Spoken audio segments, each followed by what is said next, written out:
ગણેશ ચતુર્થી, જેને આપણે વિનાયક ચતુર્થી તરીકે પણ ઓળખીએ છીએ. આ તહેવાર ભગવાન શ્રી ગણેશના જન્મની ઉજવણીના ભાગરૂપે ઉજવાય છે, જેની સાથે કરોડો ભક્તોની શ્રદ્ધા જોડાયેલી છે. આ તહેવાર આમ તો ભાદરવા માસના શુક્લ પક્ષની ચતુર્થીના દિવસે ઉજવવામાં આવે છે, જેની સાથે એક ખૂબ જ રસપ્રદ કથા જોડાયેલી છે. એક વખત ગણપતિજી રિદ્ધિ સિદ્ધિ સહિત આકાશ માર્ગે કૈલાસ તરફ જઈ રહ્યા હતા, ત્યારે ચંદ્રદેવે ગણપતિજીના દેખાવથી તેમનું અપમાન કર્યું હતું. આથી ગણપતિજીએ ગુસ્સે થઈને ચંદ્રદેવને શ્રાપ આપ્યો કે કોઈ ભાદરવા સુદ ચોથના દિવસે તેમની સામું જોશે નહીં, અને કદાચ કોઈ ભૂલે ચૂકે જોશે તો તેના પર અંધારી આફત આવશે. આ સાંભળી ચંદ્રદેવ ડરી ગયા અને બ્રહ્માજી પાસે જઈ આ શ્રાપનું નિવારણ પૂછવા લાગ્યા.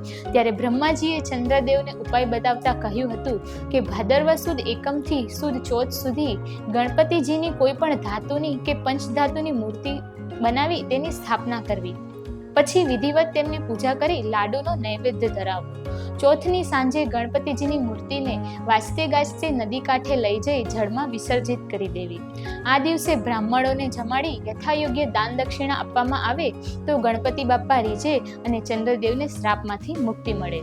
ત્યારે ભાદરવો મહિનો બેસતા જ ચંદ્રદેવે ગણપતિજીની સ્થાપના કરી વિધિવત તેમની પૂજા અને પ્રાર્થના કરી કે હે ગજાનન, મારાથી ભૂલ થઈ ગઈ, હવે આવી ભૂલ નહીં કરું. ત્યારે ગણપતિજીએ ચંદ્રદેવની ભક્તિથી ખુશ થઈ તેમને દર્શન આપતા બોલ્યા, ચંદ્રદેવ, તમે સંપૂર્ણ શ્રાપ મુક્ત તો નહીં થઈ શકો, છતાં હું તમને તમારા વ્રતથી ખુશ થઈ શ્રાપને થોડો હળવો કરું છું.